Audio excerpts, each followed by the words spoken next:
잠깐 드릴 말씀이 있는데 어떻게 말씀 잘 들리세요? 소리 잘 들리세요? 예, 사실은 제가 보고를 받았는데 지금 오늘 오른쪽 스피커 2개가 소위 맛이 같다고 들었습니다.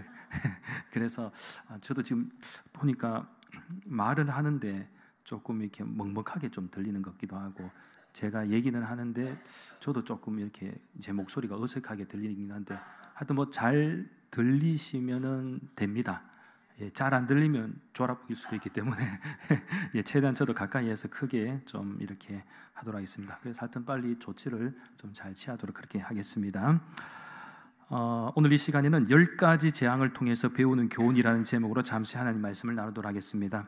구약 성경 출애굽기는 내용적으로 볼 때 크게 3편의 연속된 사건들로 구성되어 있습니다.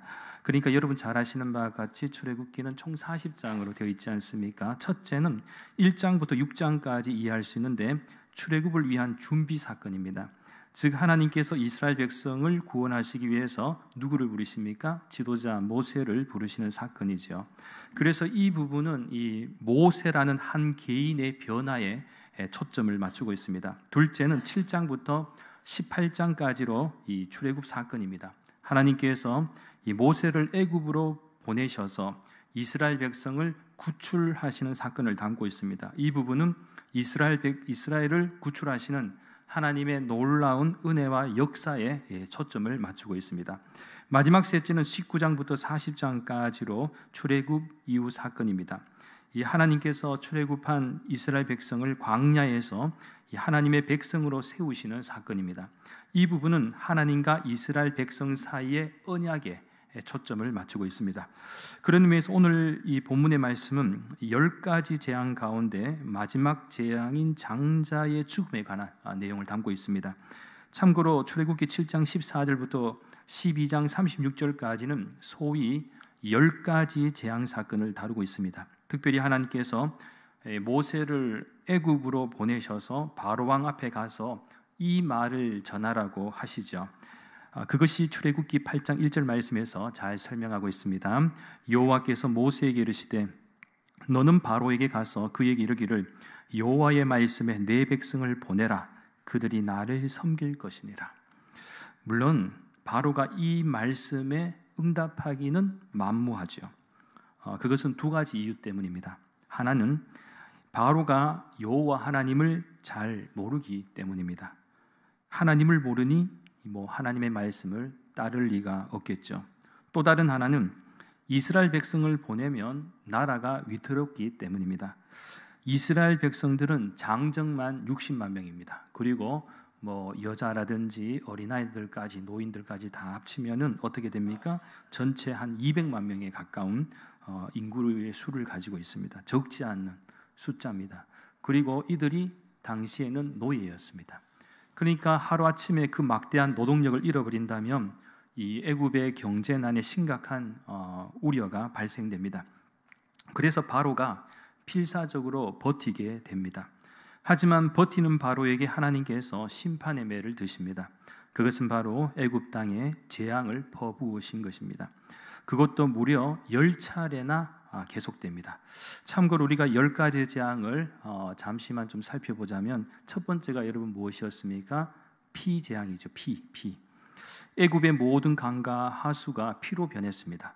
사실 사람은 이 본능적으로 이 붉은 피에 대한 공포감과 두려움을 가지고 있습니다. 혹시 여러분들도 피 보면 조금 겁나지 않습니까? 힘도 빠지고 뭔가 무섭지 않습니까?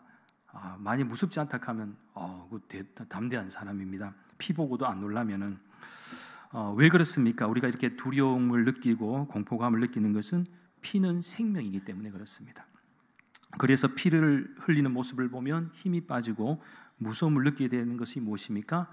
우리는 본능적으로 피를 흘리게 되면 죽는다는 것을 알고 있기 때문에 그렇습니다. 그런데 온 강과 하수가 피로 변했다는 것은 인간의 이성과 상식으로는 해석하기 어려운 부분입니다.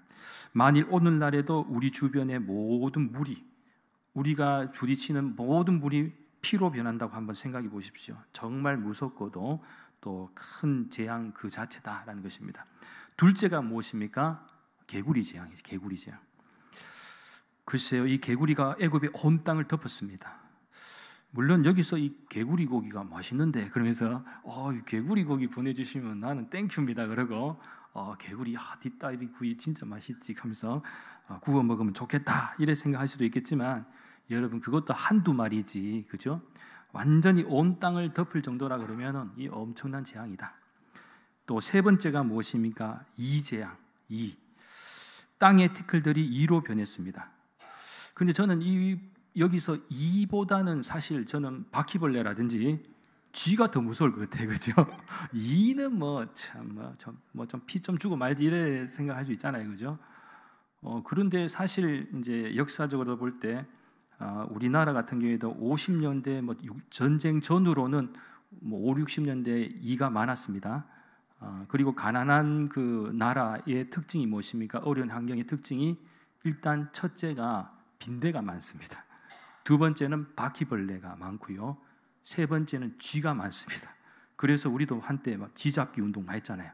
찍찍이도 붙이고 약도 밥에다가 하여튼 음식에다 쥐약 뿌리 놨더니 하필이면 사랑하는 개가 먹고 그저 죽는 경우도 있고 고양이가 먹고 죽는 경우도 있고 쥐잡을 하다가 다른 동물을 잡는 그런 경우도 있었고 참 돌아보면은 참 파란만장한 시절을 우리가 경험을 다 했습니다. 그리고 또 보니까 이 같은 경우에는 7, 80년대까지도 이가 있었던 것 같아요. 제 어렸을 때도 이가 좀 굉장히 득세를 했던 그런 기억이 있는데 이도 전염성이 있습니다. 한 번씩 이렇게 유행처럼 돌아가는데 한 번은 저희가 살던 동네에 이가 돌게 되어서 쟤도 머리가 얼마나 가려운지 천빗 알죠? 천빗으로 다 이가 보니까 툭 떨어지는데 와, 잘 먹어갖고 탱탱하게 그래서 눈물을 머금고 손으로 톡 터져갖고죠 죽이고 그랬지 않습니까? 그런데 사실은 그때 참 재미있는 풍경이 지금도 생각해도 여러분 고릴라라든지 원숭이 같은 거를 보면은요 잘하는 게 있죠. 한 번씩 한가할 때 뭘 하느냐, 서로의 사랑과 정을 나눌 때 제일 잘하는 게 털 고르기. 이렇게 털을 고르다가 뭐가 있어? 벌레 있어. 주먹 보더라고요. 이렇게 걸러주면 그래 좋아. 우리 서로 머리도 삐끼주고 이도 잡고 그죠? 막 그렇게 했죠. 한 번은 제가 어렸을 때 같이 놀던 친구들이 그 동네 친구들이 한 10명, 그때는 아이들이 많았으니까 10명이 있었는데 여러 가지 게임도 하고 재밌게 놀던 친구, 거기에 한 절반이 여자 친구들이었는데 어느 날 갑자기 이가 전염병으로 돌기 시작하더니만 남녀가 이렇게 섞어서 잘 놀았는데 어느 순간에 또 보니까 다 남자만 나와 있는 거예요. 그게 무슨 말이냐니까 집에서 이게 도저히 안 되겠다. 이 유행이 지나갈 때까지 남자들은 그래도 좀 머리가 짧은 편이기 때문에 놔뒀는데 여자는 애들은 머리가 너무 기니까 이가 잡기도 어렵고 막 힘드니까 바리깡으로 집에서 다 밀어가 보니까 한 달에 전부 다 남자가 돼갖고 그러면서 여자애들 울고 불고 난리 나면서 자기는 아빠가 막 믿고 자기는 혹시 다리에서 주워왔는 자식이 아닌가 하고 완전 원망불평 막 하던 그런 기억이 좀 납니다. 어떻게 보면은 이도 굉장히 만만치 않습니다. 이 재앙도 그렇습니다. 그리고 네 번째가 무엇입니까? 파리 재앙이죠. 이 애굽의 온 천지가 파리로 뒤덮였습니다. 사실 이것도 굉장히 피곤해요. 파리 한 마리만 날아다녀도 그죠? 저 되게 괴롭히잖아요. 사람의 얼굴에도 붙고 바위에도 올라가고 하여튼 파리 한 마리만 이게 날아다녀도 굉장히 우리가 피곤하지 않습니까? 그런데 이 온 천지의 파리가 막 뒤집혔다고 생각해 보십시오. 또한 괴로운 일이 아닐 수가 없습니다. 하나님이 굉장하십니다. 이게 인간이 싫어하는 거 살살살 잘 골라갖고 은근슬쩍 점점 잘하고 계세요. 다섯 번째 뭡니까? 악질 재앙. 악질. 진짜 악질입니다. 악질. 애굽의 가축들이 악질로 죽었습니다. 여기서 말하는 악질이 가축에게만 해당된다는 것은 일종의 전염병이라고 볼 수가 있는데 예를 들면 보통 오늘날에도 돼지 열병이라든지 조류 독감이 생겼을 때 막 살처분하고 그렇지가 않습니까? 주 노동력과 또 식량 가운데 하나인 가축들이 죽는다는 것은 엄청난 피해가 아닐 수가 없습니다. 그 다음 6번째는 악성 종기 재앙인데, 이것은 애굽 사람들과 또 짐승들에게 똑같이 이 지독한 피부병으로 이렇게 주셨는데 아주 고통스럽습니다. 엉덩이에 종기만 생겨도 앉는 것도 힘들고, 종기가 생겨보신 분은 아시겠지만 생각보다 그게 힘든, 또 종기도 워낙 종류가 많고 걸리면 참 고통스럽고 혐오스러운 질병입니다. 이 재앙은 사람과 짐승에게 동일하게 적용이 되었습니다. 자, 이 정도만 해도 야, 이거 두 손 두 발 다 들 텐데, 바로가 보통이 아닙니다. 또 계속해서 이 하나님을 대항하죠. 약속도 어기면서. 그래서 7번째가 우박 재앙. 애굽 전국에 우박이 내렸습니다. 이것도 만만치 않은 것이, 오늘날에도 우박이 내리면 크기에 따라 다르겠지만 이 하늘에서 가속도가 있는 가운데서 떨어지면요, 이 농작물이라든지 가축이라든지 심지어는 튼튼하지 않은 건축물 같은 경우에는 상당한 피해를 입을 수밖에 없고, 우리나라는 그래도 주먹만한 우박이 안 떨어지는데 간혹 외국에서는요, 이 환경이 조금 이렇게 불안전해서 그런지 주먹만한 우박도 떨어집니다. 그래서 차에 떨어졌을 때 차가 막 찌그러질 정도로, 유리가 파편될 정도로. 그런데 만약에 사람이 머리를 맞는다면 어떻게 될까요? 멀쩡하게 됩니다. 왜냐? 내 머리가 우박보다 더 강하면은 멀쩡하게 됩니다.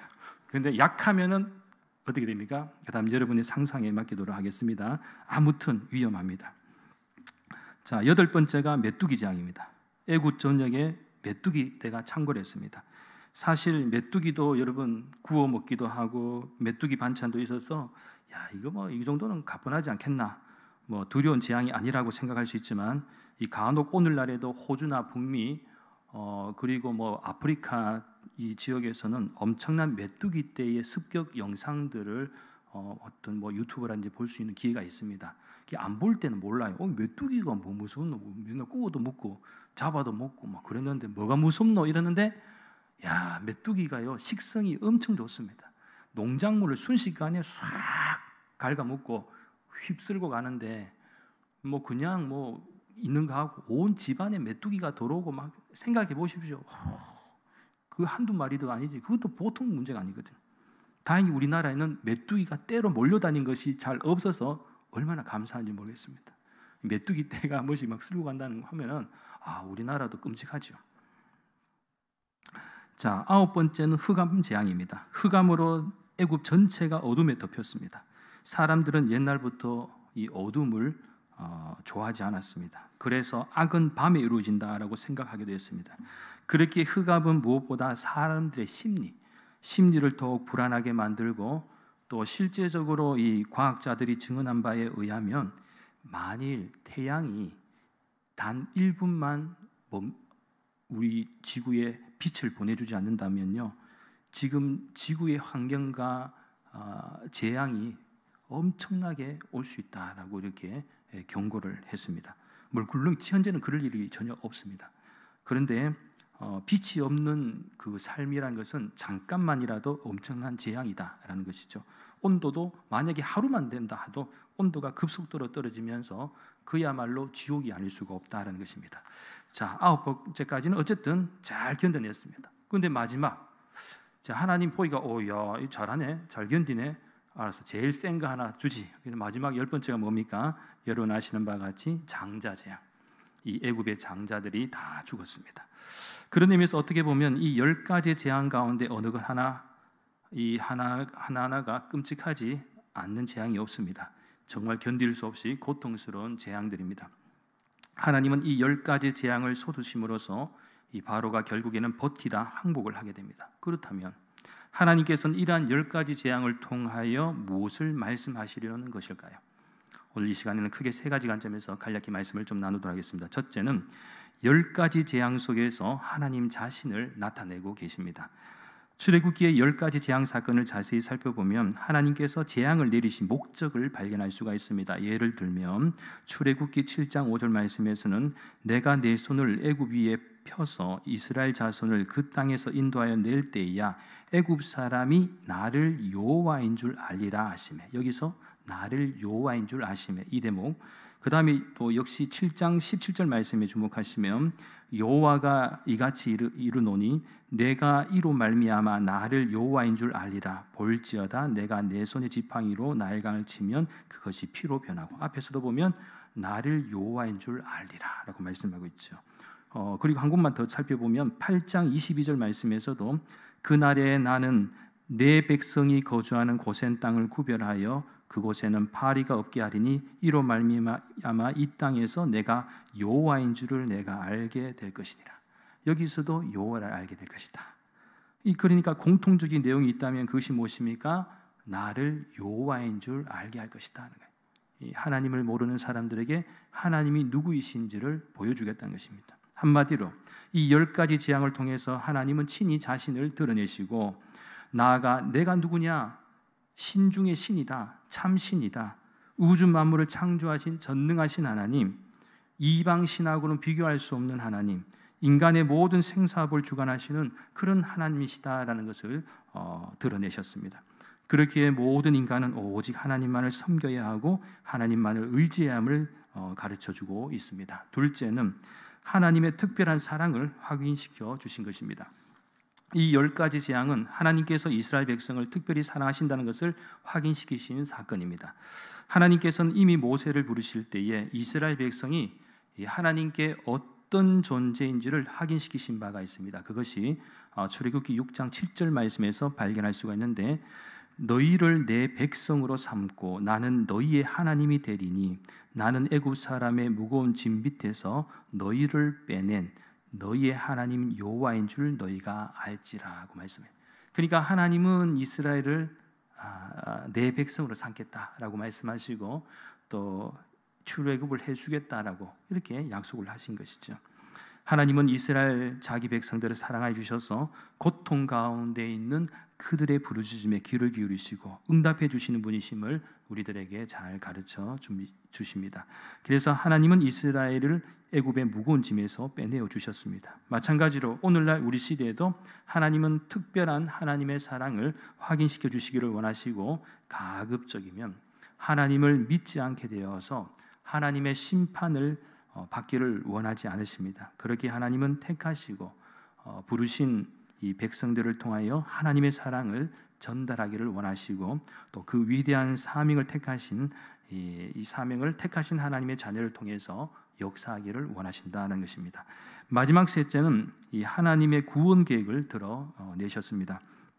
이 10가지 재앙 사건을 자세히 살펴보면 좀 한 가지 의문이 생깁니다. 재앙이 임하자 처음에 바로는 완강하게 버텼습니다. 그러다 재앙의 강도가 심해지자 한 발 물러섭니다. 그래서 이스라엘을 이제 보낼 생각을 하게 되지 않습니까? 그러다가 다시 이 바로가 말을 뒤집게 되죠. 그런데 바로가 이스라엘을 보내려고 했는데 이 하나님께서 바로의 마음을 바꾸셔서 보낼 마음을 바꾸게 하셨다라는 부분에서 좀 우리의 생각이 살짝 복잡해집니다. 참고로 이러한 사실은 출애굽기 9장 12절 말씀에서 그러나 여호와께서 바로의 마음을 완악하게 하셨으므로, 하나님께서 바로의 마음을 완악하게 하셨다는 것. 이거는 자유의지라고 하기보다는 이 바로의 마음을 완악하게 하나님이 좀 개입하셨다는 그런 우리가 문장으로 이해가 할 수 있는 것이죠. 또 10장 20절 말씀도 보시면 10장 20절 말씀을 보면 그러나 여호와께서 바로의 마음을 완악하게 하셨으므로 이스라엘 자손을 보내지 아니하셨다. 그러니까 이것도 여기서도 또 완악하게 하셨다. 또 한 곳만 더 보겠습니다. 10장 27절 말씀에서도 반복해서 기록하고 있는데요. 여호와께서 바로의 마음을 완악하게 하셨으므로 그들 보내기를 기뻐하지 아니하고. 그러니까 여기서 주목할 부분은 여호와께서 바로의 마음을 완악하게 하셨으므로라는 대목입니다. 즉 하나님께서 이 바로의 마음을 완악하게 만드셔서 이 바로가 보내지 않았다라는 것입니다. 그렇다면 이것은 무엇을 말해 주는 것일까요? 이 10가지 재앙의 최종 목표가 따로 있었다라는 것입니다. 그것이 바로 이 마지막 장자 재앙입니다. 하나님께서는 이 장자 재앙까지 미리 계획해 놓으셨다라는 사실입니다. 그리고 이 장자 재앙을 통해서 하나님은 무엇을 말씀하고 싶으신 것인가? 바로 하나님의 놀라운 구원의 계획을 드러내 보이시고자 한 것입니다. 그런 의미에서 하나님께서는 바로의 장자와 애굽의 모든 장자를 치실 때에 이스라엘 백성들의 장자는 구원하시기로 작정을 하셨습니다. 그리고 약속을 하셨습니다. 그렇게 그 구원 계획을 말씀하셨는데 그것이 출애굽기 12장 21절부터 23절까지 말씀인데 모세가 이스라엘 모든 장로를 불러서 그들에게 이르되 너희는 나가서 너희의 가족대로 어린 양을 택하여 유월절 양으로 잡고 우슬초 묶음을 가져다가 그릇에 담은 피에 적셔서 그 피를 문 임방과 좌우 설주에 뿌리고 아침까지 한 사람도 자기 집문 밖에 나가지 말라. 여호와께서 애굽 사람들에게 재앙을 내리려고 지나가실 때에 문 임방과 좌우 문술주의 피를 보시면 여호와께서 그 문을 넘으시고 멸하는 자에게 너희 집에 들어가서 너희를 치지 못하게 하실 것임이니라. 한마디로 유월절의 구원입니다. 하나님께서 이스라엘 백성들에게 장자 죽음의 재앙을 피할 길을 알려주셨습니다. 그래서 이스라엘 백성들이 이 말씀을 그대로 믿었습니다. 그리고 그대로 순종했습니다. 그래서 저들이 살아났습니다. 장자 죽음의 재앙을 면했습니다. 이렇게 하나님께서는 이스라엘 백성들로 하여금 믿음으로 사는 법을 가르쳐 주신 것이죠.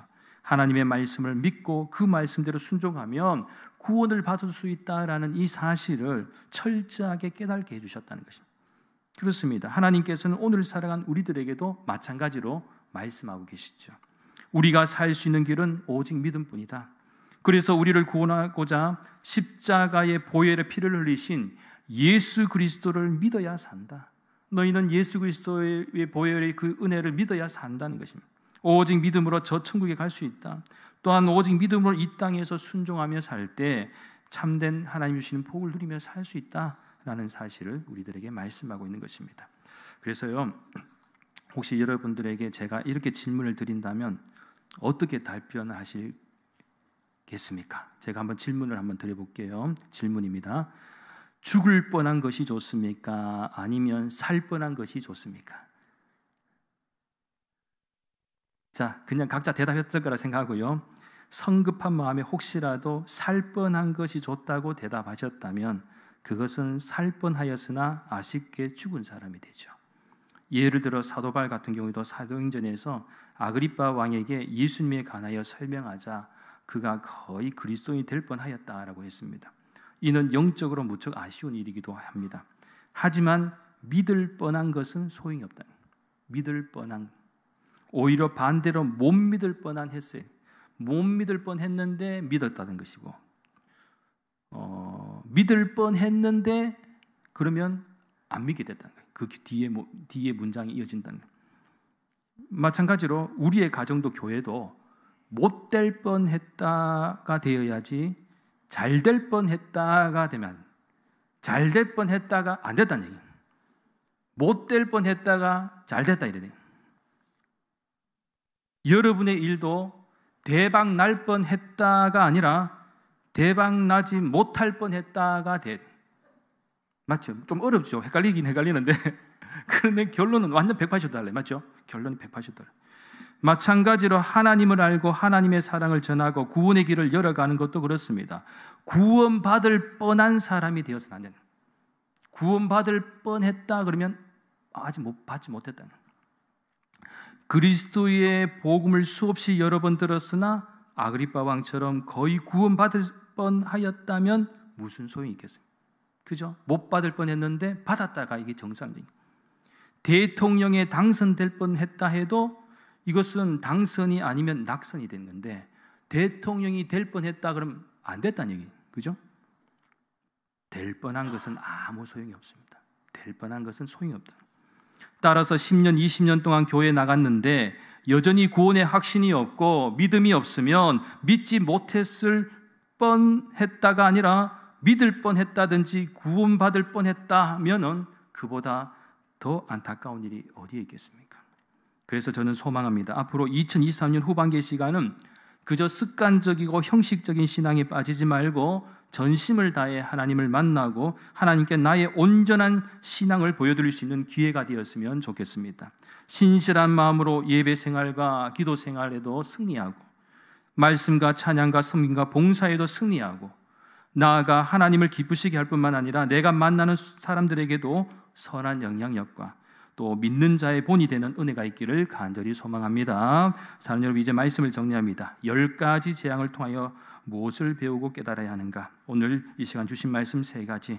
10가지 재앙 속에서 자신을 드러내시는 하나님을 보아야 하고, 또한 하나님의 특별한 사랑을 깨달아야 합니다. 나아가 하나님의 구원 계획도 우리는 알 수 있어야 합니다. 바로 우리에게 생명을 주시고 구원의 은혜를 베푸신 하나님을 기억하며 날마다 하나님의 말씀 안에서 믿음으로 순종하며 복을 받는 은총이 우리 대구 난강교회 모든 믿음의 가정들에게 있기를 예수님의 이름으로 간절히 축원합니다. 기도드리겠습니다. 거룩하신 하나님, 10가지 재앙 속에서 하나님 자신을 나타내심을 기억하게 해주시고 우리를 향하신 하나님의 특별한 사랑을 깨닫게 하여 주시옵소서. 또한 하나님의 놀라운 구원 계획을 밝히 알게 하여 주셔서 항상 믿음의 순종으로 말미암아 하나님의 자녀로서 복 있는 자의 믿음과 삶이 되게 하시며, 또한 하나님의 사랑이 필요한 곳에 또 복음을 기쁜 소식을 잘 전할 수 있는 우리 모든 믿음의 권속들과 우리 대구 난강교회 될 수 있도록 역사하여 주시옵소서. 감사드리며 모든 말씀 거룩하신 예수님의 이름으로 간절히 기도하옵나이다.